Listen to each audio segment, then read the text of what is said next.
বলে, বল মনি, আমাকে বল, তোরা মানুষের দ্বারে দ্বারে যাবি, মানুষকে এই মহানামের সঙ্গে যুক্ত করবি, তবেই মানুষকে রক্ষা করতে পারবি। সেদিন ননীদা হাত জোর করে বলেছিলেন, আজ্ঞে হ্যাঁ ঠাকুর, মানুষের দ্বারে দ্বারে গিয়ে আপনার এই মহানামের কথা তাদের আমরা অবশ্যই পৌঁছে দেব।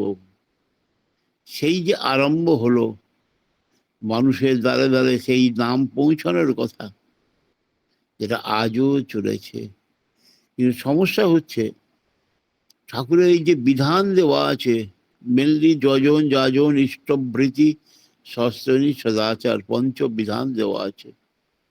এই পঞ্চবিধানকে কতটুকু পালন আমরা করতে পারছি? প্রকৃতপক্ষে এই পঞ্চবিধানকে যে বা যারা যতটুকু পালন করবে তারা ততটুকু হয়ে উঠবে। ঠাকুর তাই বললেন, দীক্ষা নিয়ে নিয়ম মতো চললে তবে হয় উন্নত। দীক্ষা নিয়ে নিয়ম মতো চলা দরকার, নিয়ম মতো তার ইষ্টভীতি করা, নিয়ম মতো তার সস্ত্রী করা, নিয়ম মতো তার সকাল সন্ধ্যে প্রার্থনা করা, তার নাম জপ করা, আর সদাচার সম্পন্ন হয়ে চলা, যে নিরামিষ মানে সত্তাপোষী আহার সেটা গ্রহণ করা। এর মধ্য থেকে মানুষের দেহ মন সবকিছু ঠিক ঠিকভাবে একটা আলাদা ধারায় চলবে, তখন তুমি প্রকৃত ইষ্টকেন্দ্রিক মানুষ হয়ে উঠতে পারবে। ঠাকুর তো এটাই বললেন। আর এটাও বললেন যে একটা ইষ্টকেন্দ্রিক মানুষের সঙ্গে একটা ইষ্টবিহীন মানুষের পার্থক্যটা কত না, আকাশ এবং পাতাল। আকাশ থেকে পাতালের যে পার্থক্য, একটা ইষ্টবিহীন এবং ইষ্টকেন্দ্রিক মানুষের মধ্যে পার্থক্য।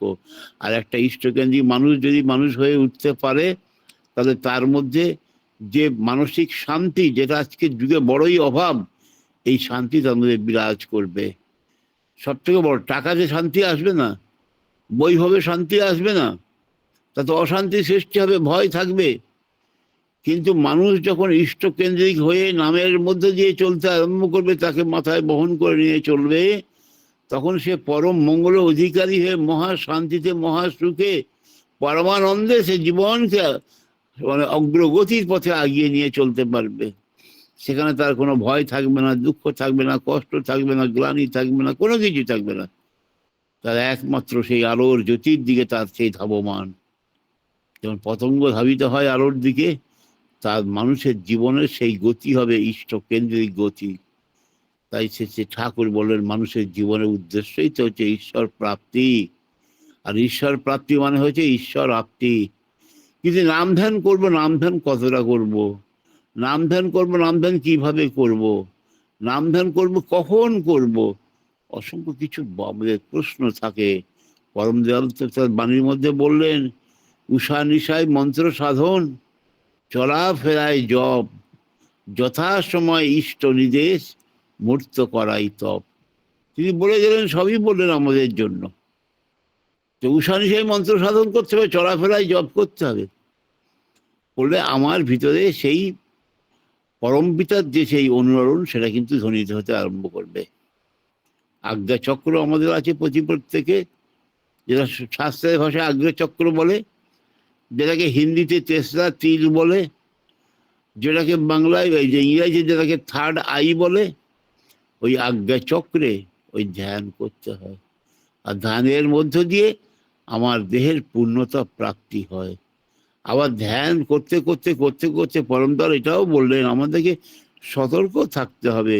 বললেন যে এই ধ্যান এবং আমার এই যে বলাগুলো আছে, আধ্যাত্মিক সদাচার, দৈহিক সদাচার, মানসিক সদাচার, এইগুলো পালনের ভিতর দিয়ে তোমার ভিতরে এমন একটা জিনিস সৃষ্টি হবে কি, তুমি ধীরে ধীরে ধীরে ধীরে তোমার অজান্তে তুমি কখন বাক সিদ্ধ হয়ে উঠবে। বাক মানে কথা। তুমি যে কথাটা বলবে, সেই কথাটা যাকে বলবে, যেটুকু বলবে, সেটাই কিন্তু প্রযোজ্য, সেটা গ্রহণযোগ্য হয়ে উঠবে। তাই এই নামের মধ্যে দিয়ে একটা মানুষ অসাধ্য সাধন করতে পারে, একটা এই নামের মধ্যে দিয়ে মানুষের ভিতরে একটা আলাদা শক্তি ক্রিয়েট করতে পারে। যে ঘটনা আমরা শেষ ঠাকুরের এই যে লীলা, সে লীলার মধ্যে আমরা দেখেছি, শেষ ঠাকুরের যে পরম ভক্ত ছিলেন নফরদা, সে নফরদা নাম করতে করতে এমন তার কন্ডিশন হলো, পরমদয়াল একদিন বললেন, নফরা, নফরদাকে বলছে, নফর ঘোষকে বলছে, নফরা, বলছে নফরা তুই একটু সাবধানে চলিস, তুই জানিস না তুই হয়তো বাকসিদ্ধ হয়ে পড়েছিস, সাবধানে চলবি, রাগ করে কাউকে কিছু বলে দিস না যেন। নফরদার একটা মুদ্রা দোষ ছিল, তিনি রাগকে কন্ট্রোল করতে পারছেন না। যদিও একটু আগে শতনুকা পাঠ করলো বাবুরা, আমি অক্রোধী, আমি অমানি, আমি নিরলস, কামলোভ জিত বসি, আমি ইষ্ট প্রাণ সেবা পটু, অস্থি বৃদ্ধি যাজন জৈত্র, পরমানন্দ উদ্দীপ্ত শক্তি সংবিদ্ধ তোমারি সন্তান, প্রেম পুষ্ট চিরচেতন অজর অমর আমায় গ্রহণ কর প্রণাম। এই শতনুকা আমরা পাঠ করি, আমি অক্রোধী, আমি অমানি বলি তো আমরা। কিন্তু নফরদা ওই আমি অক্রোধী বললে সেটাকে বাস্তবে রূপ দেওয়ার ক্ষেত্রে একটু তার সমস্যা ছিল। তিনি রাগকে কন্ট্রোল করতে পারতেন না।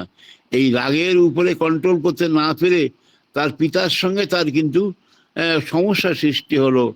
তার পিতা চাইতেন না যে তার পুত্র সবসময় হিমায়তপুর আশ্রমে ঠাকুর অনুকূল চন্দ্রের কাছে গিয়ে পড়ে থাকুক, বাড়িঘর জমি জায়গা ইত্যাদি যা যা আছে এগুলো কে দেখবে। তাই পুত্রের সঙ্গে পিতার একটা তুমুল সমস্যা সৃষ্টি হওয়ার পরিপ্রেক্ষিতে পিতা একদিন শ্রী ঠাকুরের যে প্রতিকৃতি ছিল, ফটো, সেগুলোকে ওই উঠোনে ফেলে দিলেন। নফরদা লেগে গেলেন যে বাবা তুমি এ কি করলে, আমার গুরুদেবের ফটো তুমি উঠোনে ফেলে দিলে। কিন্তু পিতা সে কথার কোনো উত্তর না দিয়ে আরো বেশি রাগান্বিত হয়ে উঠলেন। আর নফরদাও সে রাগকে আর কন্ট্রোল করতে পারলেন না। ওই শত অনুগার আমি অক্রোধীটা ভুলে গেলেন। রাগের মাথায় বললেন, বাবা তুমি এত অহংকার কেন করছো, তুমি পৃথিবীতে কদিনের জন্য এসছো, আর তো তুমি এক সপ্তাহ পরে যে পৃথিবী ছেড়ে চলে যাবে, তুমি এত অহংকার তোমার মধ্যে হয়েছে, তুমি তোমার ঠাকুর গুরুদেবের ফটো ওই বাইরে উঠোনে ছুঁড়ে ফেলে দিলে। পিতা শুনে স্তম্ভিত হয়ে গেলেন যে ছেলে বলে কি। সত্যি দেখা গেল 7 দিনের মাথায় তার পিতা চলে গেলেন। শ্বশুর মশাই এসে তাকে নিয়ে গেলেন শ্বশুরালয়ে, তার কন্যা এবং তার নাতি সহ নিয়ে চলে গেলেন। সেখানেও কিছুদিন থাকার পরে শ্বশুরও ঠিক একই অবস্থা, যে জামাই সবসময় ওই হিমায়তপুর আশ্রমে গিয়ে পড়ে থাকে অনুকূল ঠাকুরের কাছে। কেন রে বাবা, এই বাচ্চা হয়েছে, যা কিছু আমার আছে এগুলো দেখাশোনা কে করবে। শ্বশুরের সঙ্গে বিরোধ সৃষ্টি হলো। একদিন রাগের মাথায় শ্বশুরমশাইকে সেই কথা বলে ফেললেন। শ্বশুরমশাই নির্দিষ্ট সময়ের মধ্যে চলে গেলেন। তখন নফরদা ঘাবড়ে গেলেন, কি সাংঘাতিক হলো, এই কি অবস্থা। গেলেন পরম দয়াল শ্রী ঠাকুরের কাছে, হাত জোড় করে বললেন, দয়াল আমি আর বাঁচতে চাই না, তুমি আমাকে তোমার চরণে স্থান দাও।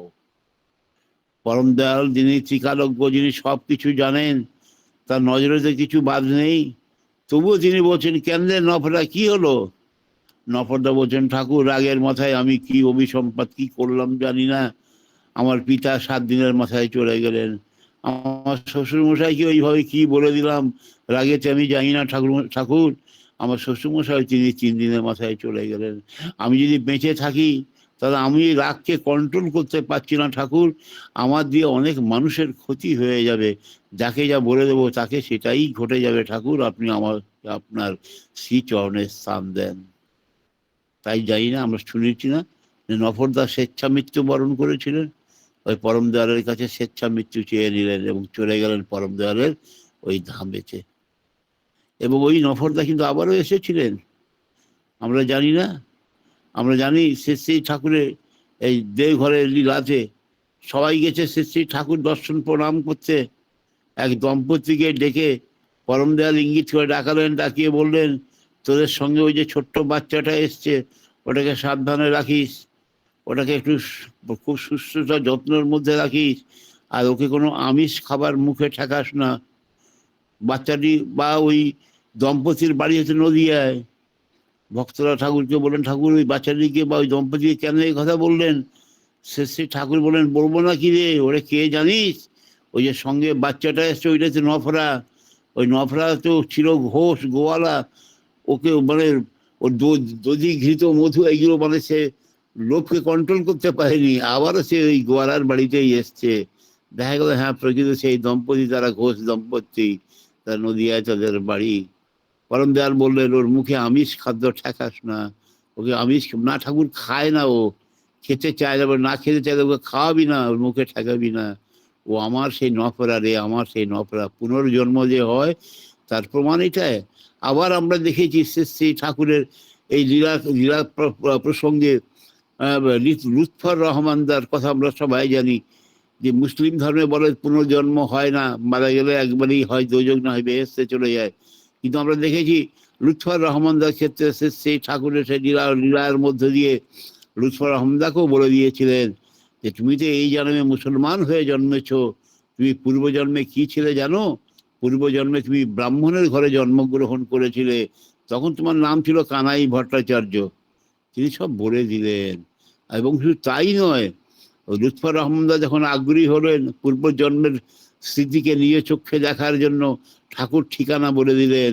লুৎফরদা সেই ঠিকানায় চলে গেলেন, গিয়ে দেখলেন পরম দয়াল যা যা বলেছেন সবই হুবহু মিলে যাচ্ছে। তার পূর্বজন্মে তিনি যে কানাই ভট্টাচার্য, এই জন্মে যে মুসলমান ঘরে লুৎফর রহমান হয়ে এসেছেন, সব কিছু মিলে গেল। এই হচ্ছে আমার পরম দয়াল, যিনি আমার ইহকাল পরকাল সব কিছু তার নখ দর্পণে, তাকে আমরা জীবনে পেয়েছি, আমাদের প্রত্যেকের জীবন ধন্য। এইটাই বলছিলাম যে মহানাম, এই মহানামকে খুব সন্তর্পণে সাবধানে করা। ঠাকুর বললেন যে ঋত্বিক অধৈর্য যাজক যারা আছেন পাঞ্জাধারী, তাদের তো আছেই, এমনকি যারা নিষ্ঠাসহ নাম করেন, নিষ্ঠাসহ সস্তেনী পালন করেন, নিষ্ঠাসহ খাদ্যকে কন্ট্রোল করে চলেন, তাদের প্রতি ক্ষেত্রে সতর্ক থাকা দরকার। কোন সময়ে তারা যে মানে ইয়ে হয়ে উঠবে সেটা তারা নিজেরাই জানবে না, বাকসিদ্ধ হয়ে যাবে, বাকসিদ্ধ হয়ে যাবে কোন মুহূর্তে। তাই সেই বাকসিদ্ধতা যাতে তাদের মধ্যে কখন আসবে সে জানে না, সে যা বলবে সেটাই ঘটে যাবে। সেই জন্য সাবধানে তিনি আমাদের চলতে বললেন। তাই নাম ধ্যান আমরা করব, যেমন আমাদের চলা বলা করাগুলোকে আমরা ঠিক সেইভাবে কন্ট্রোল করে চলার চেষ্টা করব। পরম পিতার কাছে প্রার্থনা আমরা সবাই মিলে করব, হে দয়াল তোমার ইচ্ছাই আমার মধ্যে মঙ্গল হোক। আমি জানি না কিসে আমার মঙ্গল হবে, তোমার ইচ্ছাই আমার মধ্যে পূর্ণ হোক। তাহলে তুমি রাজি থাকবে, তুমি কষ্টে থাকবে না, দুঃখ তোমাকে স্পর্শ করবে না, শান্তির বাতাবরণের মধ্যে আমরা যেন থাকতে পারি। আর পরম দয়াল যে এই যুগে এসে তিনি আমাদের জন্য তিনি আচার্য পরম্পরা লিখে গেলেন, যেটা ইতিপূর্বে আমরা কোনো অবতারই ক্ষেত্রে পাইনি। এবারে কিন্তু পরম দয়াল সেই আচার্য পরম্পরা দেখে গেলেন। আর তার তিনি বাণীতে বলে গেলেন, ইষ্টগুরু পুরুষোত্তম প্রতীক গুরু বংশধর, রেত শরীরে সুপ্ত থেকে জ্যান্ত তিনি নিরন্তর। এই পুরুষোত্তম প্রবাহ চলেছে। আমরা শ্রী বরদাকে দেখেছি, আমরা শ্রী দাদাকে দেখেছি, আমরা বর্তমান শ্রী আচার্যদেবকে দেখতে পাচ্ছি, তার পরবর্তী পঞ্চম পুরুষ অবিনবাবু আছেন। এই যে পুরুষোত্তম প্রবাহকে আমরা পেয়েছি, পুরুষোত্তম ধারাকে আমরা পেয়েছি, যাকে অনুসরণ করে চলার মধ্য দিয়ে আমাদের জীবন সার্থকতায় পরিপূর্ণ হয়ে উঠবে। আর শাস্ত্র তো একই কথা বলেছে যে আচার্য কখন গ্রহণ করতে হবে না, পুরুষোত্তম যখন আমাদের চোখের অন্তরালে চলে যাবেন, পুরুষোত্তম যখন অপ্রকট হবেন, তখন আচার্যকে অনুসরণ করে চলা। আর আচরণকে অনুসরণ করে চলার মধ্য দিয়ে আমাদের জীবনটা বিভ্রান্তির পথে যাবে না, আমরা কোনো গ্রহের বা কোনো প্যাঁচের মধ্যে আমরা পড়বো না, জীবনটা সুষ্ঠুভাবে সম্পন্ন হবে। আমরা এইভাবে যেন প্রত্যেকে জীবনটাকে নিয়ন্ত্রণ করে পরম পিতার কাছে সেই দীক্ষার রজ্জুকে ধরিয়ে আমরা যেন চলতে পারি। নিজে যেন কখনো এই কাম ক্রোধ লোভ মোহ মদমাশ্চর্য ষড়রিপুতে তিনি দিয়ে পাঠিয়েছেন, এদেরকে তো কন্ট্রোল করার ক্ষমতা আমাদের নেই। কিন্তু আমরা যদি পরম পিতার হাতে এদের লাগামটাকে দিয়ে দিই, বলগাটাকে দিয়ে দিই, রজ্জুটাকে দিয়ে দিই, তাহলে কিন্তু আমরা কিন্তু পরম শান্তিতে জীবনে চলতে পারবো। যেটা দেখিয়েছেন ওই গীতার মধ্যে একদিন কথা প্রসঙ্গে শ্রী ঠাকুর বলছেন, ওই দেখ গীতাতে যে রথটা দেখেছি, সেই রথে 6টা ঘোড়া বাঁধা আছে, আর সেই 6টা ঘোড়ার যে লাগাম সেটা ভগবান শ্রীকৃষ্ণের হাতে অর্পণ করেছেন অর্জুন, নিজে কিন্তু রাখেননি। কারণ এই 6টা ঘোড়াকে কন্ট্রোল করার ক্ষমতা অর্জুনের নেই, ভগবান শ্রীকৃষ্ণের আছে। তাই তিনি 6টা ঘোড়ার রজ্জুকে বা ওই লাগামকে তার গুরু ভগবান শ্রীকৃষ্ণের হাতে অর্পণ করেছে। তাই অর্জুন মহা আনন্দে, মহা সুখে, মহা আনন্দে তিনি রথের উপরে অবস্থান করছেন। আমাদের জীবনে চলার পথে এই কাম ক্রোধ লোভ মোহ মদমাশ্চর্য ষড়রিপু 6টা ঘোড়ার মতো এর লাগামকে আমরা কন্ট্রোল করতে পারবো না, কিন্তু আমরা এই লাগামকে পরম পিতার হাতে, আমার জীবনের যে জীবনেশ্বর তার হাতে যে অর্পণ করি, তাহলে আমার জীবনটা কিন্তু আমি ঠিকভাবে অতিবাহিত করে চলতে পারবো। তবেই কিন্তু আমার জীবন ধন্য হবে। আমার টাইম মনে হয়ে গেল। আমি পরম পিতার রাঙা রাতুল চরণে প্রত্যেকের সর্বাঙ্গীন মঙ্গল প্রার্থনা করি এই সুপ্রভাতে। সবাই খুব ভালো থাকুন, সুস্থ থাকুন, জীবনটা পরম পিতার আলোর ছোঁয়ায় আলোকিত হয়ে উঠুক, সবাই সর্বগ্রহ মুক্ত জীবন নিয়ে যেন আমরা সবাই চলতে পারি, এই প্রার্থনা জানাই পরম পিতা রাঙা রাতুল চরণে। সবাই খুব ভালো থাকুন, সুস্থ থাকুন। জয় গুরু, বন্দে পুরুষোত্তম।